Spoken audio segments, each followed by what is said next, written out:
বাঁচানোর তাগিদে এই কর্ম শিখছি ছোট থেকে। তো ওষুধ বেশি, এটি হলো চিরসত্যি কথা। কোম্পানির কাম করি, কিন্তু উনি যে কোম্পানির ওষুধ বেচলে এটা কিন্তু আমি এই কোম্পানির কাম করি না। আমি রাজশাহীর একটা কোম্পানি বর্তমান কাজ করি, মাসের শেষে টাকা পাই। আজকে কোম্পানির কথা বাদ, খেয়াল রাখবেন প্রশ্নের কথা। আর আমি দুইজন মানুষের উপকার করব যদি থাকে, সমস্যা আমাকে কবেন, যেখানে আছেন ওখানেই থাকেন। লোকজন মেলা, জনগণের সংখ্যা কম। ছোট থেকে কিন্তু আমি ওষুধ বেশি সলঙ্গা হাটে, কেউ চেনেন কি? আমরা তিন ভাই ছোট থেকে, কর্ম একদম ছোট জীবন থেকে 3 যুগ পার দিছে। কর্মের বয়স, আমার বয়স না, কর্মের বয়স। আমার বয়স আরো মেলা বেশি।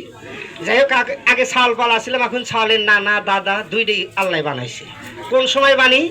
কবরের ভিতরে চলে যাওয়া লাগে, এটা হলো চির বাস্তব কথা। আমার বড় একটা ভাই ছিল, হ্যাংলা করে দোতারা বাজাইতো আগে, ওটা চলে গেছে আজ 23 বছর।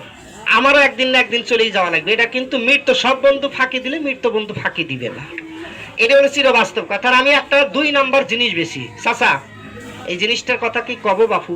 তবে কেনা লাগবে না, সবাই বেছে 1 নাম্বার। আমি যে জিনিসটা আনছি এটা হলো 2 নাম্বার। সুখগুলি 1 নাম্বার বেচলি 2 নাম্বার বেচবি কোন মানুষ? এই জন্য আমার এটা 2 নাম্বার। আমার মেয়ের বদনাম আমি করে নিলাম। তবে এই 2 নাম্বারও যদি হয়, কাম হবে 1 নাম্বার। কবেন বিশ্বাস করি না, কি কাম হবে? দাদুবি মাফ করবেন। সর্বপ্রথম যদি থাকে একজন মানুষ হাত দেখাবেন, যেখানে আছেন ওখানে থাকবেন। আমি আপনার হাতে অল্প একটু দেবো, ভালো লাগলে কবেন, ভালো হইলো, ভালো হবি না কবেন কিছুই হয় নাই। এর জন্য আপনারও ভুল হবি না, আমারও কোনো পাপ হবি না। কথা খারাপ লাগছে বাবাজি?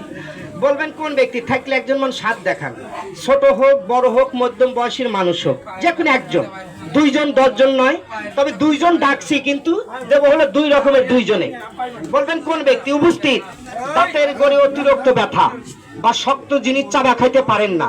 আবার এমনও মানুষ আছে ঠান্ডা বা টক বা